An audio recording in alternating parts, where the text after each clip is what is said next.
नागपुर से लोकसभा सांसद नितिन गडकरी पिछले 8 साल से देश के सड़क एवं परिवहन मंत्री का काम संभाल रहे हैं।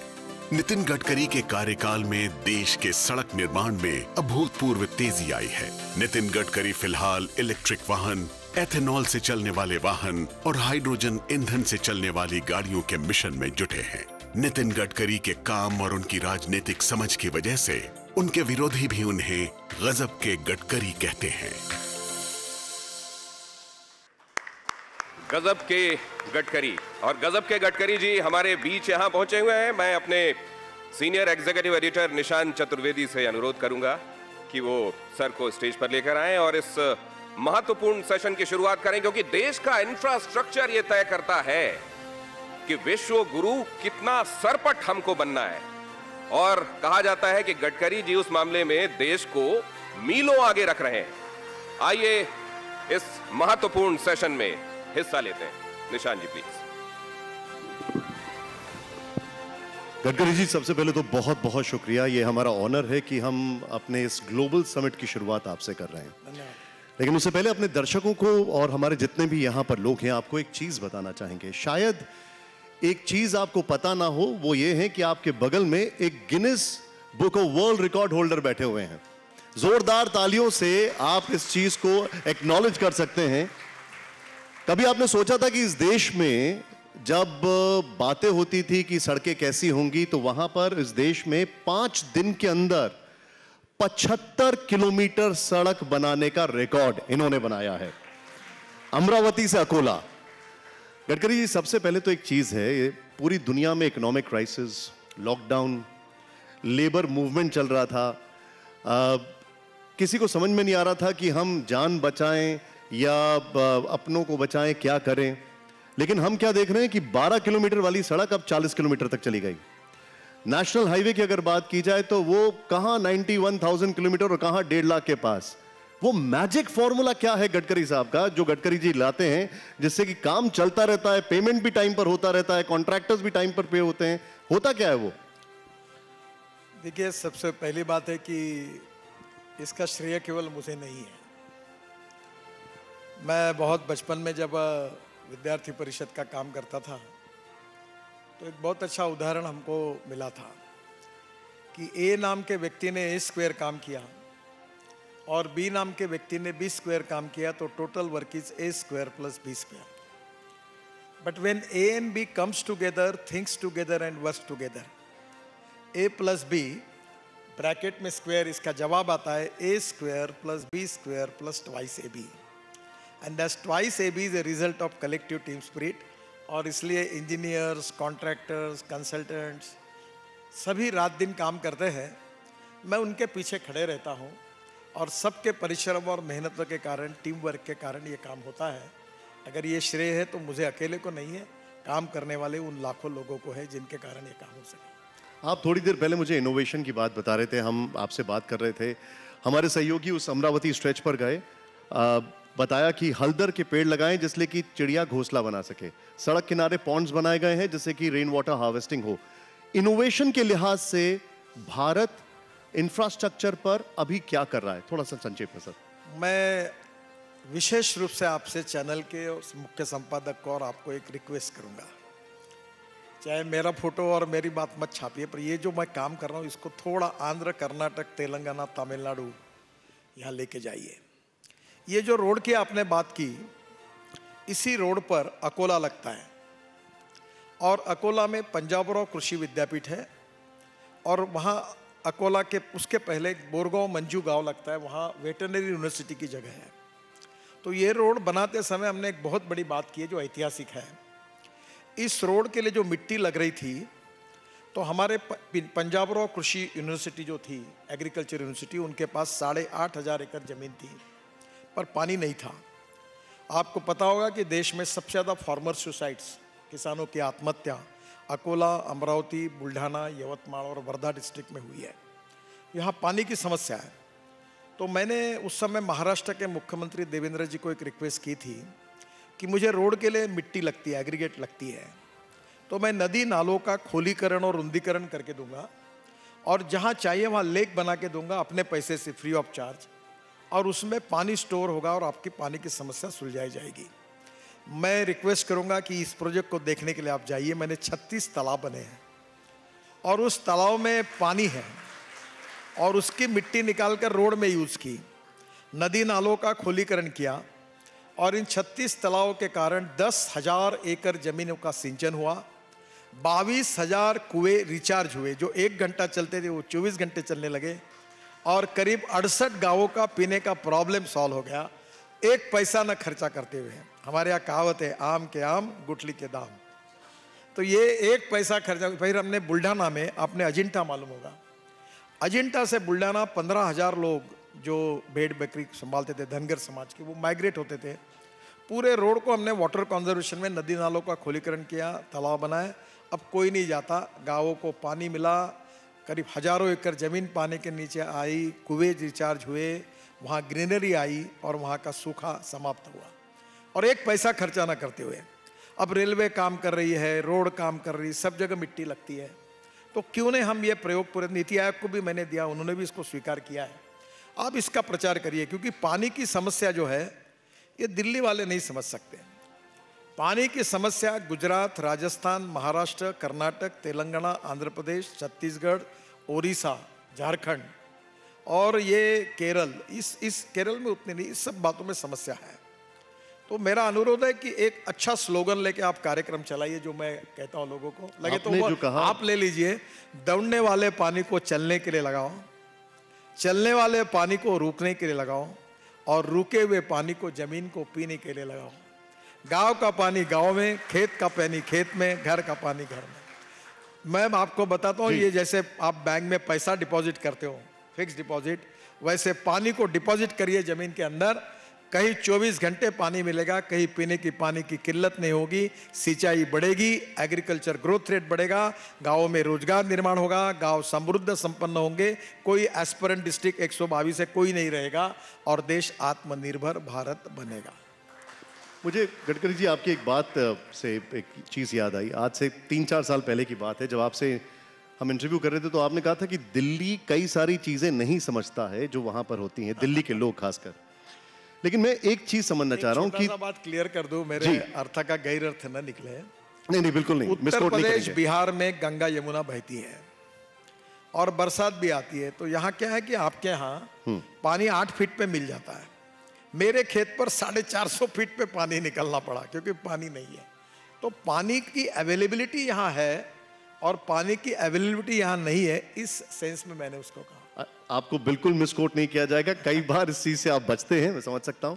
लेकिन क्या दिल्ली ये समझ रहा है कि आखिर एक बहुत अच्छी योजना आपने निकाली, उसको लेकर जो सड़कें आप बना रहे हैं उस सड़कों पर युवा आ गए हैं, प्रोटेस्ट शुरू हो चुका है, बिहार से शुरू होता है, हरियाणा, पंजाब, राजस्थान, मैं बात कर रहा हूं अग्निपथ योजना की।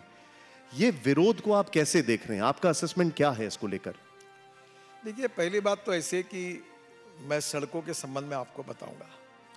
केवल दिल्ली में जो एनसीआर क्षेत्र है, यहाँ मैं 60,000 करोड़ की सड़कें बना रहा हूँ और मैं एक मिशन पे काम कर रहा हूँ कि मैं दिल्ली को जल प्रदूषण, वायु प्रदूषण और ध्वनि प्रदूषण से दिल्ली को मुक्त होना चाहिए, इस मिशन में काम कर रहा हूँ। और इसका कारण जो ट्रैफिक जाम है उसको दूर करना होगा, तो नए रोड बनाने में द्वारका एक्सप्रेस हाईवे बना रहा हूँ, यहाँ से 10 मिनट के अंतर पर है, और वहाँ से नीचे से शिव मूर्ति से टनल बनाकर वसंत विहार जाएंगे, वहाँ से डायरेक्ट T3 जाएंगे।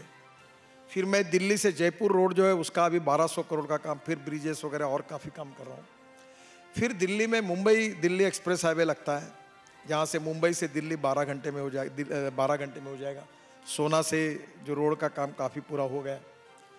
फिर दिल्ली से मैं आपको, सब दिल्ली वाले हैं, इनको विश्वास दिलाता हूँ, इस साल दिसंबर एंड तक दिल्ली से चंडीगढ़ 2.5 घंटे में, दिल्ली से देहरादून 2 घंटे में, दिल्ली से हरिद्वार 2 घंटे में, दिल्ली से जयपुर 2 घंटे में, दिल्ली से अमृतसर 4 घंटे में, दिल्ली से कटरा 6 घंटे में और दिल्ली से श्रीनगर 8 घंटे में। मैं इस साल इसमें 80% प्रोजेक्ट इस साल दिसंबर के अंदर पूरे हो जाएंगे और मेरा इसमें एक भी काम अगर नहीं हुआ तो आप ब्रेकिंग न्यूज लगा दें। गडकरी जी, वहां पर हमारे एक बड़े सीनियर आर्मी के जनरल बैठे हुए हैं, जनरल अनुज माथुर।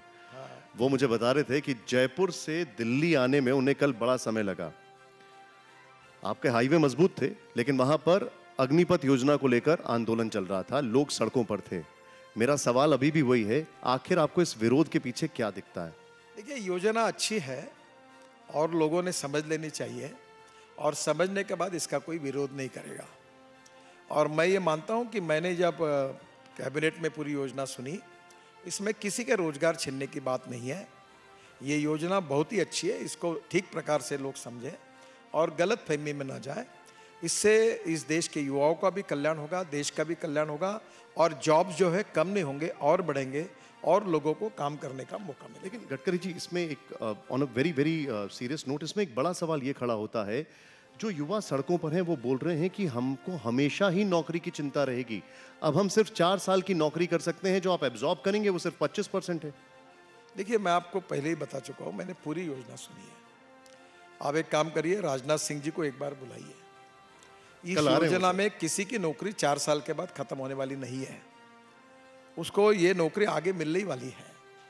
मुझे लगता है कि पूरी योजना का डिटेल समझने के बाद अगर कोई विरोध करे तो जरूर ठीक है, पर योजना में जो लोग समझ रहे वैसा नहीं है।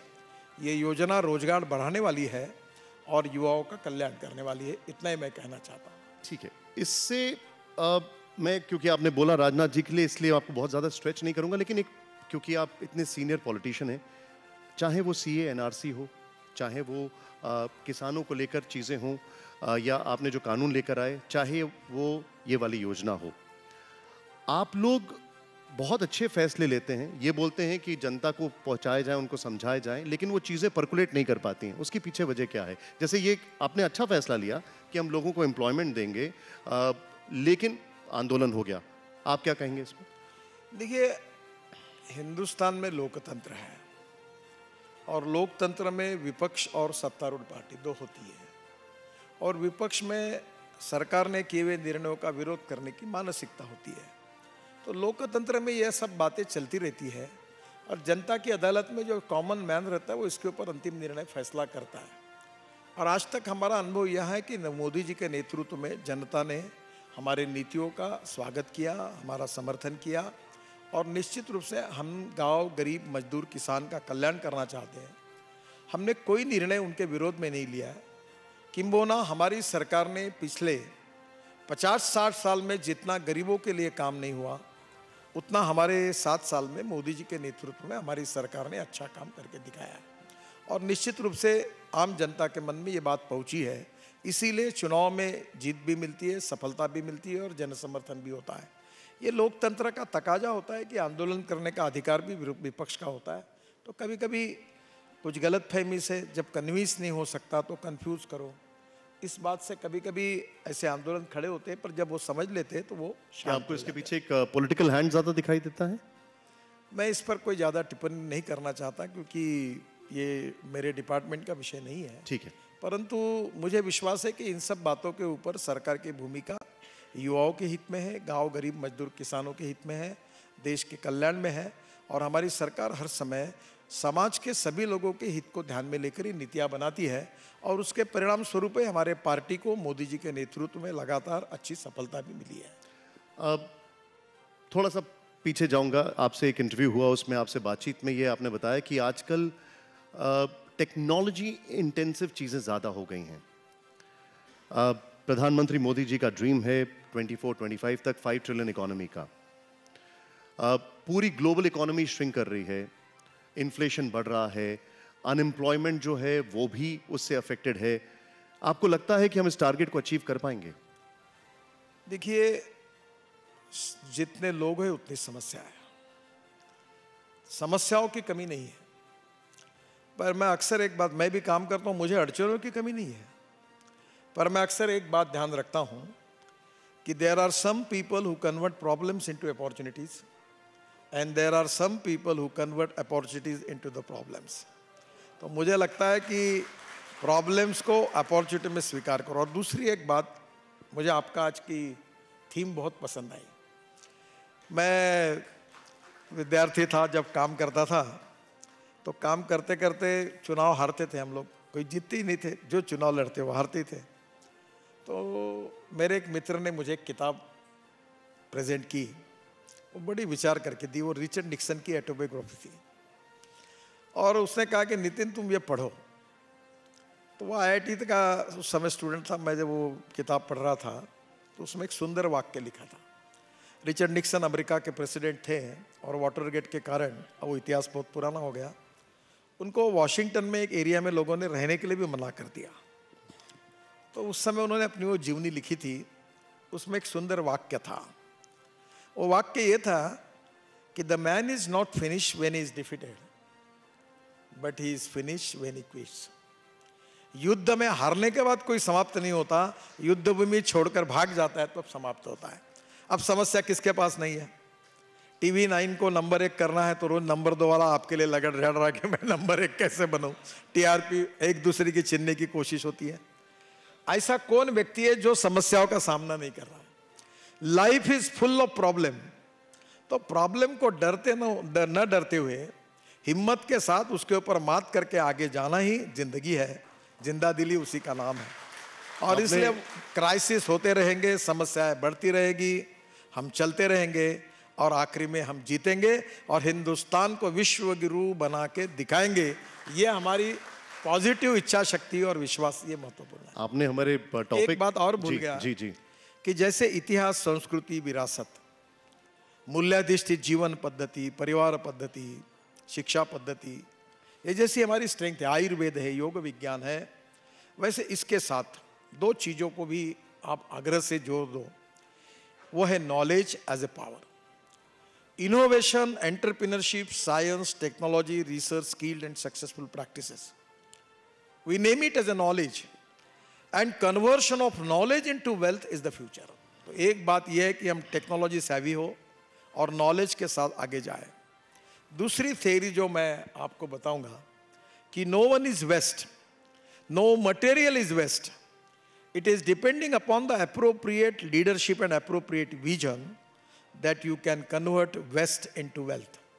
तो ये दो बातों के आधार पर हमको देश को आगे ले जाना है और मेरा विश्वास है कि हिंदुस्तान एक तरफ सब इतिहास, संस्कृति, विरासत को लेकर आगे चल रहा है, जो हमारी विशेषता है। हम विश्वगुरु बन रहे हैं, लोग देख रहे हैं हमारी अध्यात्म को, हमारी स्पिरिचुअल विज्ञान को।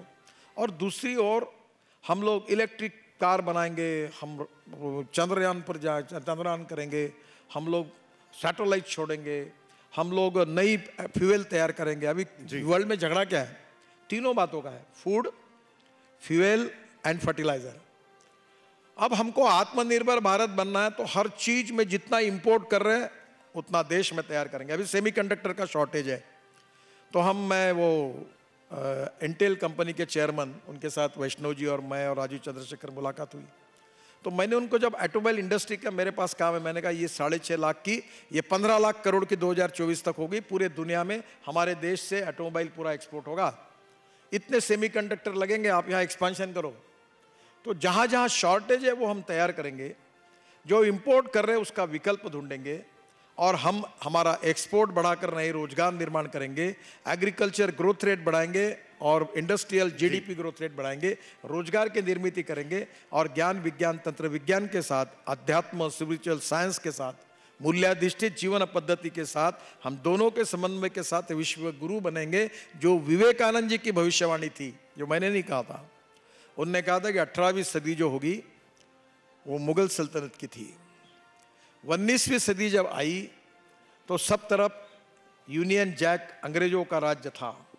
जब 20वीं सदी आई तो अमेरिका सुपर इकोनॉमिक पावर बनी और जब 21वीं सदी आएगी वो हिंदुस्तान की होगी और भारत की होगी। और मैं विश्वास के साथ कहता हूं कि निश्चित रूप से सुपर पावर आप बनने की बात कर रहे हैं। मैं आपसे एक चीज समझना चाहूंगा, इस सुपर पावर बनने में कई सारी अड़चने भी हैं। जैसे आपने थोड़ी बहुत देर पहले जिक्र किया, प्रधानमंत्री जी की एक और योजना है, एक और उनका बहुत बड़ा ड्रीम है, नेट एमिशन, जीरो एमिशन को लेकर 2070 का टारगेट है। शिकागो जो पॉलिसी रिसर्च है एनर्जी, उन्होंने कहा कि दिल्ली में 10 साल उम्र कम हो रही है बिकॉज ऑफ एयर पोल्यूशन।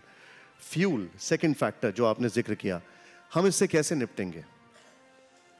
देखिए, ethics, economy, ecology and environment, और मैं इसी विषय जो मेरी आस्था का है, और सुप्रीम कोर्ट के चीफ जस्टिस ने मुझे बोला था कि मैं अक्सर इस पे बोलता हूँ, तो उन्होंने कहा था कि आप इस पर एक प्रेजेंटेशन तैयार करके हमें दो।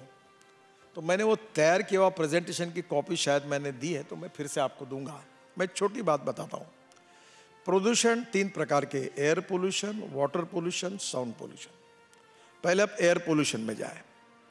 दिल्ली के एयर पोल्यूशन में 40% कंट्रीब्यूशन है पेट्रोल डीजल का। अब हम इलेक्ट्रिक कार ला रहे, इलेक्ट्रिक स्कूटर ला रहे, इलेक्ट्रिक ऑटो रिक्शा ला रहे, इलेक्ट्रिक बस ला रहे, और आज आप मुझे बताते खुशी हो रही, इसी होटल में मैं जब आता था और बोलता था तो मुझे सवाल पूछते थे, फिर चार्जिंग कैसे होगा, फिर रास्ते में गाड़ी बंद होगी तो क्या होगा, फिर बैटरी कहाँ से आएगी, वो देश में बनती क्या। अब देश में विद्वानों की कमी नहीं है तो सवाल पूछने वाले बहुत थे। तब तक आपको लगता है कि अब आपको मैं बता रहा हूँ, अब कार 4 व्हीलर के लिए वेटिंग लिस्ट है इलेक्ट्रिक, और मेरे घर पे चिट्ठी मांगने के लिए आते हैं कि आउट ऑफ टर्न मुझे गाड़ी देने के लिए आप पत्र दो। लेकिन सर वो उनका मैं खत्म कर दूं, मैं थोड़ा आपको हाँ, इसका समझूं। इलेक्ट्रिक, फिर अभी पेट्रोल का, मैं 5 साल में पेट्रोल को इस देश में, ये मेरा इच्छा है, मैं हो पाऊंगा सक्सेस या नहीं बता पाऊंगा। मैंने क्या किया कि इथेनॉल तैयार हुआ अभी देश में, किसान तैयार कर रहा है, शुगर कैन जूस, मोलाइसेस, BAB मोलाइसेस से इथेनॉल बनता है, फिर ब्रोकन राइस से बनता है।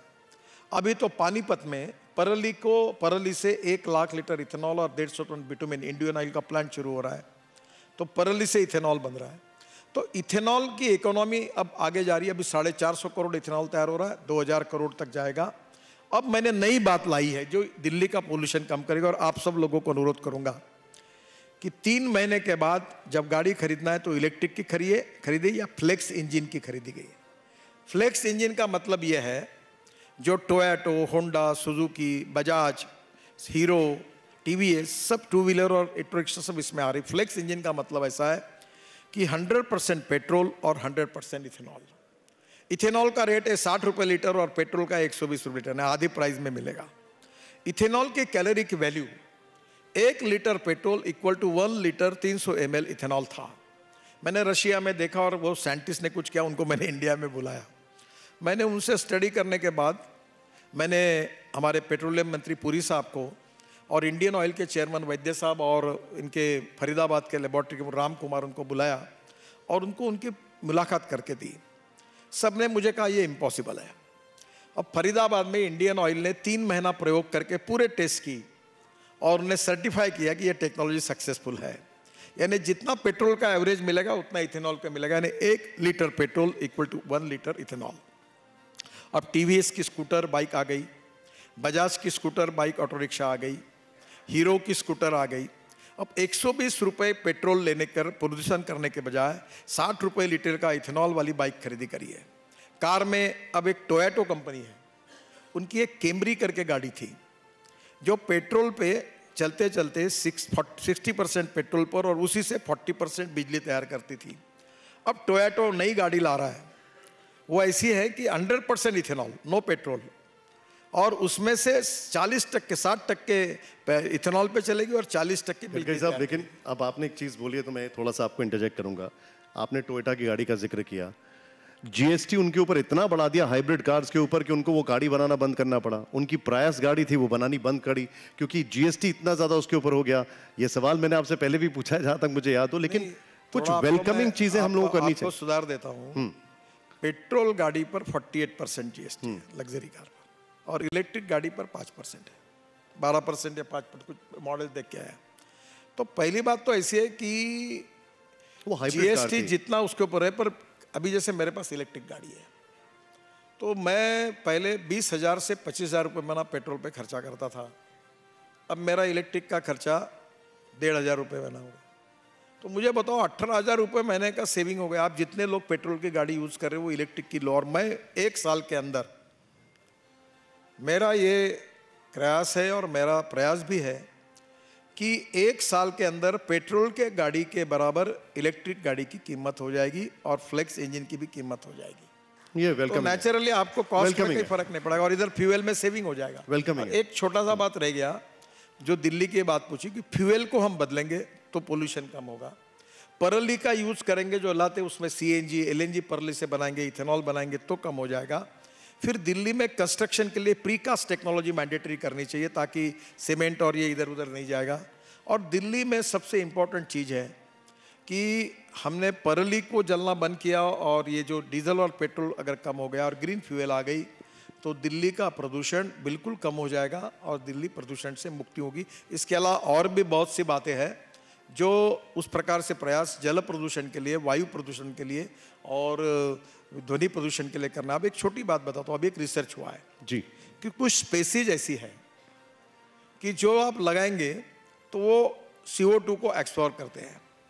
अब मैं CO2 में भी वैल्यू एडिशन करने की टेक्नोलॉजी आई है और आपको बता दूं, आपको ये होटल से 2 मिनट के डिस्टेंस पर ये धौला कुआं है। मैं दिल्ली के लिए बहुत नया हूँ, मैं नागपुर से आता था हवाई जहाज से 1 घंटा 20 मिनट में और धौला कुआं में 1 घंटा ऊपर देखता था, यही ट्रैफिक जाम होता था। तो मैंने हमारे लोगों को कहा यार इसको प्रॉब्लम सॉल्व, नहीं सर बोले ये रोड हमारा नहीं है, हमारा रोड ब्रिज जहाँ रुकता है ख़त्म होता है वहाँ NH ख़त्म होता है। बोला हम नहीं कर सकते। बोला ऐसा तुम नहीं कर सकते, इधर आओ। मैंने ये ताज मानसिंह तक, ताज पैलेस तक बढ़ा दो NH को, लाओ फाइल इधर। मैंने ताज पैलेस तक NH बढ़ा दिया और अपने पैसे से ये पूरा जाम जो है वो सॉल्व किया। आज आप यहाँ से स्मूथली जा सकते हो। इसके एक स्पॉट के कारण कितना प्रदूषण कम हुआ। अब एक बात छोटी सी रह गई, दिल्ली पुलिस कमिश्नर को और LG को मैंने कहा है, एक पुलिस स्टेशन है कोने पे, मैंने कहा ये पुलिस स्टेशन तोड़ डालता हूँ और बाजू में मैं अच्छा बना देता हूँ 2 मंजिले का, वो रोड को अगर बढ़ा को तो उधर का भी जो रिंग रोड पे जाता है ट्रैफिक वो भी सॉल्व हो जाएगा। तो ये ट्रैफिक जाम एक जगह सॉल्व हो गया तो कितना प्रदूषण कम हो गया। फिर दिल्ली का पेरिफेरल रोड बनेगा, जैसे पंजाब हरियाणा उत्तराखंड हिमाचल से ट्रैफिक दिल्ली के बीच में आता था, राजस्थान महाराष्ट्र गुजरात जाता था, अब पूरा पेरिफेरल रोड बनाया। अब वो क्या हुआ कि कोई दिल्ली से राजस्थान, कश्मीर से राजस्थान और कहीं से बाहर के बाहर चले जा रहे हैं। ठीक है, अब मैंने एक नया प्लान बनाया जिसके ऊपर अलग कार्यक्रम करो आप, जो LG को दिया है। गडकरी जी, अब मैं दिल्ली में क्योंकि आपने दिल्ली का जिक्र किया, दिल्ली में एक और पोल्यूशन की बात करता हूँ, वो है जो पॉलिटिकल पोल्यूशन है और इस पे मैं चाहूँगा आप थोड़ा टिप्पणी करें। सबसे पहला सवाल है, आपकी पार्टी के जो नेता हैं वो बड़े ही ऐसे बयानात देते हैं जिससे कि पूरा माहौल पॉल्यूटेड हो जाता है। आपको लगता है ये ज़रूरी था? कहीं ना कहीं they are getting a free hand जिससे वो बच के निकल जाते हैं, लेकिन इस बार थोड़ा उल्टा पड़ गया। लेकिन there has to be something which has to be done. देखिए, मैं शुद्ध हवा में रहता हूँ, ना पोल्यूटेड हवा में जाता हूँ ना पोल्यूटेड इस बात में बात करता हूँ। तुम भी शुद्ध हवा लो, मुझे भी लेने दो, पोल्यूशन की चर्चा भी मत करो, तुम भी मत करो, मैं भी नहीं करता, खुशी से रहो। लेकिन उससे प्रदूषण जाएगा तो नहीं गडकरी साहब? जाएगा तो नहीं उससे? देखो, मुझे एक ने अच्छा बताया, 2 रेशा है, एक अपनी और दूसरी है। तो अपनी रेशा बड़ी करने के 2 मार्ग है, दूसरी की पूछने का काम करो या अपनी बड़ी करो। तो मैं अक्सर कहता हूँ अपनी बड़ी करो, पॉजिटिव वे से, बाकी लफड़े लोचे में मत पड़ो। मैं अपने काम को फोकस करता हूँ, कौन क्या कह रहा, कौन क्या बोल रहा, कौन क्या लिख रहा, कौन क्या दिख रहा, उसका उसके बराबर नहीं। अपने को जो काम करना है वो करते जाओ, आगे शुद्ध हवा में रहो। क्या ये सारी चीजें आपको अफेक्ट नहीं करती हैं? क्या ये सारी चीजें आपकी पॉलिटिकल पार्टी को अफेक्ट नहीं करती हैं? क्या ये सारी चीजें आपकी सरकार को अफेक्ट नहीं करती हैं जब ऐसे स्टेटमेंट्स आते हैं? सर, ये सालों से ये बातें चलती आ रही है। मुझे एक कवि थे, मेरे मित्र थे महाराष्ट्र में, उन्होंने बहुत अच्छी बात बताई थी कि ये देश ऐसा है जो प्रवचन और कीर्तनों से सुधरा नहीं और तमाशा से बिगड़ा नहीं। तो उनकी कविता बहुत सुंदर है, रामदास फुटाणे करके मराठी के कवि थे, MLC थे हमारे, बहुत अच्छे कवि थे, बहुत सुंदर कविता, व्यंग्य है उनका। तो आप ऐसा करो, आप भी शुद्ध हवा लेते जाओ, प्रदूषण को छोड़ते जाओ। सर, ये आपने क्योंकि प्रदर्शन और तमाशे की बात की है, एक प्रदर्शन जो हम बहुत देख रहे हैं और आपकी बनाई सड़कों पर देख रहे हैं वो है कांग्रेस का राहुल गांधी जी को लेकर।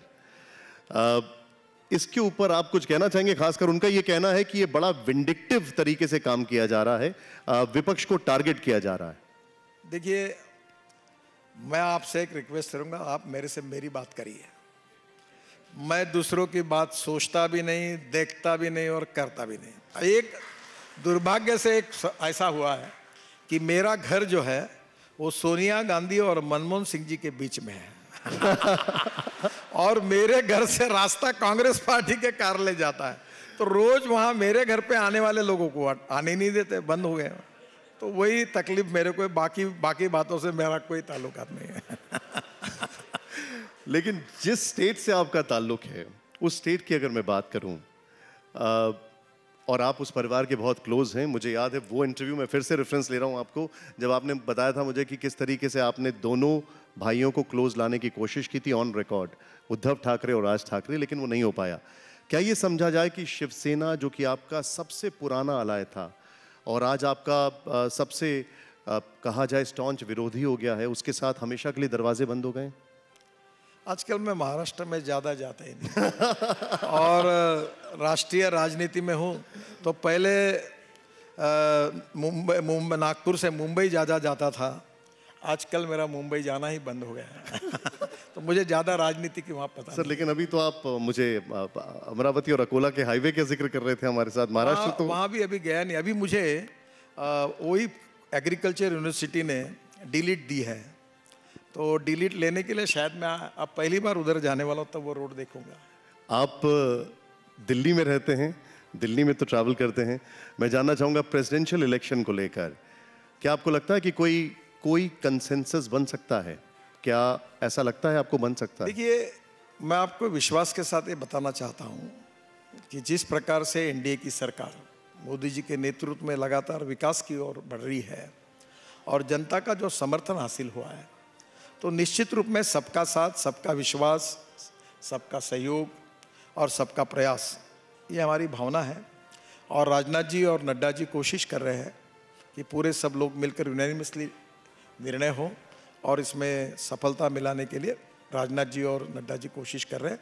मेरा विश्वास है कि इसमें निश्चित रूप से सफलता मिलने की संभावना है। यही मेरा कंसर्न था आपसे, क्योंकि अभी जो राजनीतिक कटुता है उसके बीच में ये एक ऐसी पोस्ट है, कम से कम इस पर तो सब लोग एक साथ आए। क्या आपको लगता है ऐसी पॉसिबिलिटी लगती है? वैसे ऐसा हो सकता है? प्रयास तो हो रहा है और हर प्रयास के समय मन पॉजिटिव रखना चाहिए। आरिफ खान साहब, उनका नाम सामने आ रहा है, क्या आपको लगता है कि वो एक चॉइस कैंडिडेट हो सकते हैं दोनों की तरफ से? इस पर कोई टिप्पणी करना उचित नहीं है।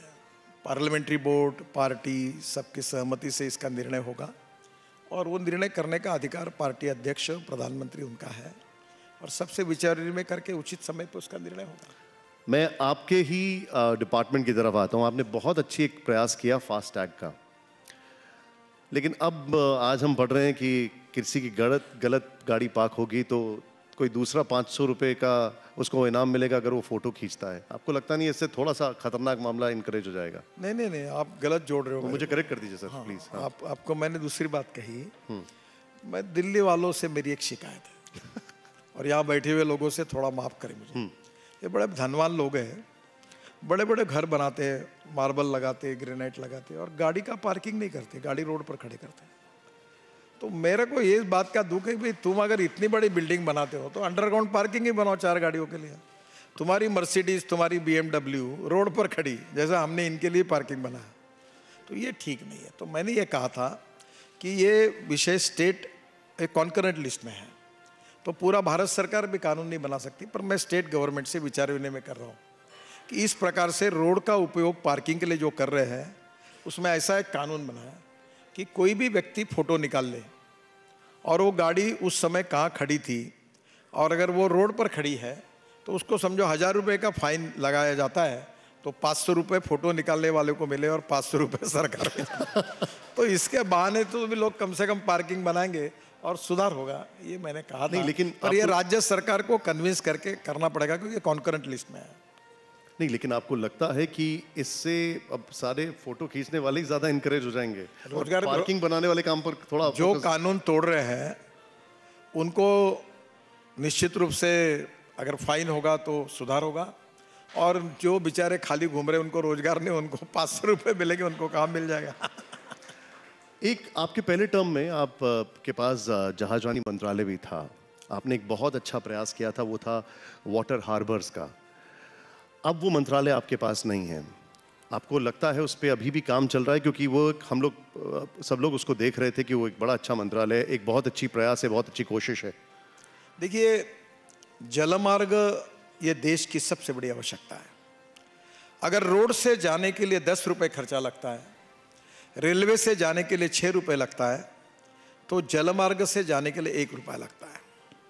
और इसलिए हमारे देश की लॉजिस्टिक कॉस्ट 16% है, यूरोपियन कंट्री में 12% है, चाइना में 8% है, और हमारी जो ज़्यादा है उसको कम से कम 6% अगर कम करना है तो हाईवे बड़े बनाने पड़ेंगे, वाटरवेज बनाने पड़ेंगे। और मैं आपको खुशी के साथ बता रहा हूँ कि मैंने वाराणसी से हल्दिया 1350 किलोमीटर जलमार्ग बनाया है। वो मेरे का समय मुझे बनाने का मौका मिला। वाराणसी, हल्दिया, साहिबगंज और गाजीपुर 4 जगह मल्टी मॉडल हब बना है, लगभग वो सब पूरे हुए हैं। 40 रिवर पोर्ट बने हैं। फिर उत्तर प्रदेश के उप मुख्यमंत्री केशव मौर्य जी के आग्रह पर मैंने इलाहाबाद, प्रयागराज तक वाराणसी को जोड़ दिया है। फिर मैंने एक मेरी कल्पना थी कि पानीपत सोनीपत से, ये यमुना जो है निकलती है, पानीपत सोनीपत से जलमार्ग शुरू होगा, दिल्ली आएगा, दिल्ली से मथुरा, मथुरा से आगरा, आगरा से इटावा, इटावा से प्रयागराज होगा, तो पंजाब हरियाणा का माल direct south east Asia, Indonesia, Malaysia, China और नॉर्थ ईस्ट को जाएगा और इधर बहुत प्रगति होगी, एकदम फायदा होगा। अब उसमें मेरी ये भी कल्पना थी कि एमपीबीएस सी प्लेन ये दिल्ली से उड़ेगा और 15 मिनट में ताजमहल के पीछे उतरेगा, ताजमहल देखेंगे 1 घंटे में, फिर फिल्म में बैठेंगे, 15 मिनट में दिल्ली आएंगे और आधे घंटे में एयरपोर्ट पहुंच जाएंगे। तो मैंने इसके सैंक्शन लेकर रखे थे। ये प्रोजेक्ट को केवल वर्ल्ड बैंक को सबमिट करना था और मैंने दिल्ली के यमुना के पोल्यूशन के लिए 6000 करोड़ रुपए दिल्ली सरकार को उस समय नमामि गंगा में दिए थे। और दिल्ली के ये मथुरा के फ्रंट पर सिंगापुर में एक बहुत बड़ा रेक्लेमेट करके गार्डन बना है, वैसे 800 हेक्टेयर का वर्ल्ड का बड़ा गार्डन बनाने का भी प्लान दिल्ली के एलजी के साथ करके मैंने बनाया था, पर अब डिपार्टमेंट अब मेरे पास नहीं, उसका आगे क्या हुआ मुझे पता नहीं। एक और चीज़ जो हम आपसे समझना चाहेंगे, क्योंकि आप जिस सेक्टर को देखते हैं वहाँ पर पहले एम्प्लॉयमेंट बहुत अच्छा हुआ करता था, लेकिन टेक्नोलॉजी के साथ उसके अपने लिमिटेशंस हैं। हमारे सामने एक बहुत बड़ी चुनौती है पोस्ट कोरोना और अब जो क्राइसिस आ रही है अनएम्प्लॉयमेंट की, और ख़ासकर उस लेबर की जो कि रूरल सेक्टर में है, उस लेबर की जो कि वाइट कॉलर है। इसको कैसे एड्रेस किया जाएगा? देखिए, अगर देश में रूरल और एग्रीकल्चर में, बिहार और यूपी जैसे में अगर कम से कम 500 इथेनॉल के प्रोजेक्ट खुलेंगे तो किसानों को फायदा होगा और वहाँ लड़कों को रोजगार मिलेगा। नहीं, लेकिन सर वो एग्जीक्यूट हो पाएगा उस लेवल पर? देखिए, जैसे अभी आपने एक मंत्रालय का जिक्र किया, मैं आपको थोड़ा सा वो पास ऑन हो पाएगा कि नहीं हो पाएगा? इकोनॉमिक आंसर देता हूँ। इस देश में 22 to 24% GDP contribution manufacturing sector से है, 52 से 56% सर्विस सेक्टर से है और 10 से 12% एग्रीकल्चर से है। अब अगर एग्रीकल्चर में वैल्यू एडिशन करके agro processing industries, pre cooling plant, cold storage, forest based industry, agro MSMEs खुलेंगी तो जो 122 एस्पिरेंट डिस्ट्रिक्ट्स हैं उसमें रोजगार निर्माण होगा, उसमें ग्रोथ रेट बढ़ेगा। और मेरा विश्वास है कि आने वाले समय में निश्चित रूप से हम एग्रीकल्चर, रूरल और ट्राइबल और फॉरेस्ट सेक्टर को हम बढ़ा रहे हैं। फिर हम टूरिज्म बढ़ा रहे हैं। जैसे टूरिज्म में 46% कैपिटल इन्वेस्टमेंट एम्प्लॉयमेंट खड़ी करती है। वैसे बद्रीनाथ, केदारनाथ, गंगोत्री, यमुनोत्री हम लोग ऑल सीजन रोड बना रहे हैं, तो लोग साल भर बद्रीनाथ जाएंगे तो रोजगार बढ़ेगा। अभी हम लोग मानस सरोवर का रोड बना रहे हैं। हम इधर विशेष रूप से बुद्ध सर्किट का रोड अभी लगभग 20,000 करोड़ का बना रहे हैं। फिर अयोध्या में 20,000 करोड़ के रोड बना रहे हैं। अब इसके सबके कारण महाराष्ट्र में देहू पंढरपुर, आळंदी पंढरपुर पालखी मार्ग बना रहे हैं। तो इन सब से क्या होगा कि रिलीजियस टूरिज्म, एडवेंचर स्पोर्ट्स, कई जाकर हिल स्टेशन पर जाने के लिए रोड अच्छे बनने से हमारा टूरिज्म बढ़ेगा और टूरिज्म से बहुत बड़ा रोजगार बढ़ेगा। अभी आपको बताओ, इस साल बहुत बड़े प्रमाण पर लोग नॉर्थ ईस्ट गए हैं। क्यों गए? क्योंकि नॉर्थ ईस्ट के रोड अच्छे बने, अरुणाचल, मेघालय, त्रिपुरा। तो मुझे लगता है कि हमको रोजगार की निर्मित करनी चाहिए और ऐसी इकोनॉमी बढ़ानी चाहिए जो देश में रोजगार निर्माण करेगी, देश की गरीबी दूर करेगी और देश की ग्रोथ को बढ़ाएगी। और वही हमारी नीति है, उसका परिणाम दिख रहा है। इसीलिए एक हाइपोथेटिकल सवाल पूछ रहा हूं, एक बहुत हाइपोथेटिकल सवाल है। क्या आपको लगता नहीं है कि वक्त आ गया है कि अब अर्बन मनरेगा के बारे में भी सोचा जाए? क्योंकि हम जिस तरीके से रिट्रेंचमेंट देख रहे हैं, क्या आपको लगता नहीं उसका वक्त आ गया है? बिल्कुल नहीं लगता। आप बोल रहे हैं उसकी बिल्कुल जरूरत नहीं है। फिर उसका मैं क्या जब अल्टरनेट है? आपको बता रहा हूं कि मैं ट्रांसपोर्ट मंत्री हूं, मैं हवा की बात नहीं कर रहा हूं। क्या हम स्किल एक इंक्रीज कर रहे हैं मिनट सर? मैं आपको जवाब देता हूं। अभी हमारी total automobile industry 6.5 lakh crore की है। देश को सबसे ज्यादा जीएसटी देने वाली ये इंडस्ट्री है। 4.5 करोड़ लोगों को रोजगार देने वाली है। और मैं आपको बता रहा हूं कि 2025 के अंदर ये 6.5 लाख करोड़ की इंडस्ट्री को मैं 15 लाख करोड़ की करने की योजना बना रहा हूं, ताकि वर्ल्ड में लगने वाली कार, स्कूटर्स, बसेस, ट्रक्स सब हिंदुस्तान से एक्सपोर्ट होगी। एक आधी कंपनी छोड़कर सब वर्ल्ड के ब्रांड यहाँ उपस्थित है और सब मुझे बताते हैं। अब सुजुकी यहाँ से एक्सपोर्ट कर रही है, टोयोटो यहाँ से एक्सपोर्ट कर रही है, हमारी बजाज, टीवीएस और hero 50% of two wheeler production export कर रही है। अब मैं इसको अगर 2025 तक, मेरी कोशिश है कि अगर ये 15 लाख करोड़ की बनेगी तो 3 करोड़ नए जॉब्स क्रिएट होंगे और देश को सबसे ज़्यादा रेवेन्यू देने वाली, स्टेट और सेंट्रल गवर्नमेंट को जीएसटी देने वाली इंडस्ट्री है।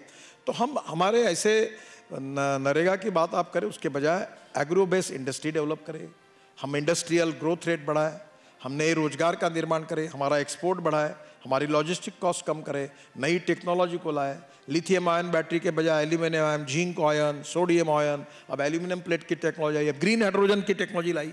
हम ऊर्जा आयात करने वाले नहीं, ऊर्जा निर्यात करने वाले बने, हमारा किसान अन्नदाता नहीं ऊर्जादाता बने। तो ये सब बातों से तो रोजगार तैयार होने वाला है। एक बहुत ही पर्टिनेंट सवाल ये है, और वो हालांकि हम ऐसा नहीं है कि टॉप 3 और 4 में आते हैं, लेकिन भारत में रोड एक्सीडेंट एक बहुत चिंता का विषय है। सेफेस्ट रोड्स, इसको इंश्योर करने के लिए हम क्या कर रहे हैं?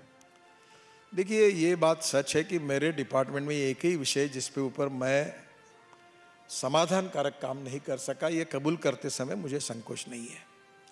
देश में 5 लाख एक्सीडेंट होते हैं, 3.5 लाख मौतें होती है, 2-2.5 लाख लोगों के हाथ पैर टूट जाते हैं। तमिलनाडु की सरकार ने वर्ल्ड बैंक के सहयोग से 50% एक्सीडेंट और 50% डेथ कम की है। मैं लगातार कोशिश कर रहा हूँ। इसमें ऑटोमोबाइल इंजीनियरिंग में सुधार किया है हमने, रोड इंजीनियरिंग में सुधार किया है, इसमें एजुकेशन, जो लोगों का सहयोग चाहिए। अगर सिग्नल होने के बाद भी जाएंगे, स्कूटर घुसा देंगे तो क्या होगा, फुटपाथ बनाने के बाद भी रोड से चलेंगे तो क्या होगा, रेड सिग्नल होने के बाद भी गाड़ी घुसा देंगे तो क्या होगा। तो एजुकेशन लोगों का करना, रूल्स ऑफ द रोड के इम्प्लीमेंट करने के लिए। और दूसरी ओर इमरजेंसी में अगर एक्सीडेंट होते तो आजकल सब ट्रांसप्लांट हो रहे हैं, पेट ट्रांसप्लांट हो रहा है, सब ऑर्गन्स हो रहे हैं। तो हमको आने वाले समय में मेडिकल हेल्थ सर्विसेज में भी सोचना होगा और सब लोगों के सहयोग से हमको कम से कम 50% डेथ और 50% हमारे एक्सीडेंट्स को कम करने का टारगेट मैंने तय किया है। हम कोशिश कर रहे हैं, इसमें जितना काम खूब कर रहे हैं, मेहनत कर रहे हैं, पर सफलता जितनी चाहिए उतनी नहीं मिली है। आप सबके सहयोग से इसमें रोड सेफ्टी में आप भी मदद करिए। निश्चित रूप से लोगों के सहयोग से इसमें सफलता मिलाने की हम कोशिश करेंगे। एक लास्ट सवाल है मेरा आपसे, थोड़ा पर्सनल है, लेकिन गडकरी जी का पर्सनल या पॉलिटिकल एम्बिशन अब क्या बाकी है? मैं एम्बिशनलेस व्यक्ति हूँ। मैंने कभी किसी को हार नहीं डाला और मेरा बायोडाटा नहीं छपा। अभी तो लोगों को भी मैं कहता हूँ पार्लियामेंट्री कॉन्स्टिट्यूंसी में कि मैं हूँ, आपकी सेवा करने की कोशिश की, आपके आशीर्वाद मिले। जब तक आपको अच्छा लगता है मुझे वोट दीजिए, जब तक नहीं आपको बदलना है तो बदल दीजिए। मैं 90% सामाजिक काम करता हूँ, 10% पॉलिटिक्स करता हूँ। मैं handloom, handicrafts, organic farming, ethanol, biofuel, अलग अलग प्रकार का। आप मेरा काम देखने के लिए आइए। अब तुम्हारे दिल्ली वाले मुझे उद्योगपति बोलते हैं, मैं सोशल एंटरप्रेन्योर हूँ। मैं अगर रोड और ब्रिजेस और टनल बनाता तो मैं कॉन्ट्रैक्टर बनता। मेरा सोच ये है कि politics is a instrument of socio economic reform, और मैं अपना घर परिवार सुरक्षित रखकर ईमानदारी से काम करके मैं देश के लिए कुछ करना चाहता हूँ। मैंने 50 लाख करोड़ रुपए के काम अभी तक 7 साल में अवार्ड किए हैं, और मैं आपके सामने नम्रतापूर्वक ये कह सकता हूँ, छाती निकालकर, कि एक भी कॉन्ट्रैक्टर आपको ऐसा मिलेगा नहीं कि जिसको अपना कॉन्ट्रैक्ट लेने के लिए मेरे घर आना पड़ा। Time bound, quality conscious, result oriented and corruption free काम करने की हमने कोशिश की है। बहुत कुछ काम हुआ है, कुछ होना बाकी है। हम और मेहनत करेंगे, काम करते रहेंगे, देश के लिए काम करेंगे, गरीब के लिए काम करेंगे, और इस देश को आपकी जो थीम है विश्व गुरु बनाने की, वो विश्व गुरु बनाने की एक छोटी सी जिम्मेदारी अपने ऊपर है समझकर रात दिन काम करने की कोशिश करेंगे। यही हमारा भाव है। मैं बस यही इन्फ्रेंस निकालूंगा कि जैसे शुरू किया था, मैं ये उम्मीद करता हूं कि आप गिनीज बुक कि रिकॉर्ड तोड़ते हुए और सेवा करें और थोड़ा पॉलिटिकल और कमेंट करना शुरू करें। वो पार्ट हम आपका मिस कर रहे हैं पिछले कुछ सालों से। बहुत बहुत शुक्रिया गडकरी जी। आपको एक आखिरी में बात बताऊं, please. आप थोड़ा इसको प्रोपोगेट करिए। What is the meaning of politics? राजकारण का अर्थ है समाज कारण, राष्ट्र कारण, विकास कारण। राजनीति का अर्थ है लोक नीति, धर्म नीति और समाज नीति। Politics is the instrument of socio economic reform. अब मीडिया में मैं आपसे अनुरोध करता हूँ, ये क्या बोल रहा है, वो क्या बोल रहा है, इसने क्या कहा, उसको क्या कहा, दिन भर डमरू बजाते रहते हो, हम टीवी बंद कर देते हैं। सर लेकिन अब इसमें तो आप विरोध एक नीति बात भी आ करो, गई है। देखो आप एक बात करो, सत्ता कारण अलग है, समाज कारण अलग है। समाज कारण का नाम भी राजकारण है, राष्ट्र कारण का नाम भी राजकारण है, विकास कारण का भी नाम राजकारण है। आप केवल पावर पॉलिटिक्स की, सत्ता कारण की बात करते हो, आप समाज कारण की बात को प्रायोरिटी दो। देखो ये देश बदल जाएगा, समाज बदल जाएगा। बाकी तो है हर जगह पर भौंकने वाले रहते हैं, दौड़ने वाले रहते हैं, चलने वाले रहते हैं। जो अच्छा दिखता वो देखो, जो गांधी जी ने कहा, अच्छा सुनो, अच्छा देखो, अच्छा बोलो, बुरा होगा वो मत सुनो, आगे चलते जाओ। गडकरी जी बहुत बहुत शुक्रिया हमसे बातचीत करने के लिए। Thank you. Thank you very much.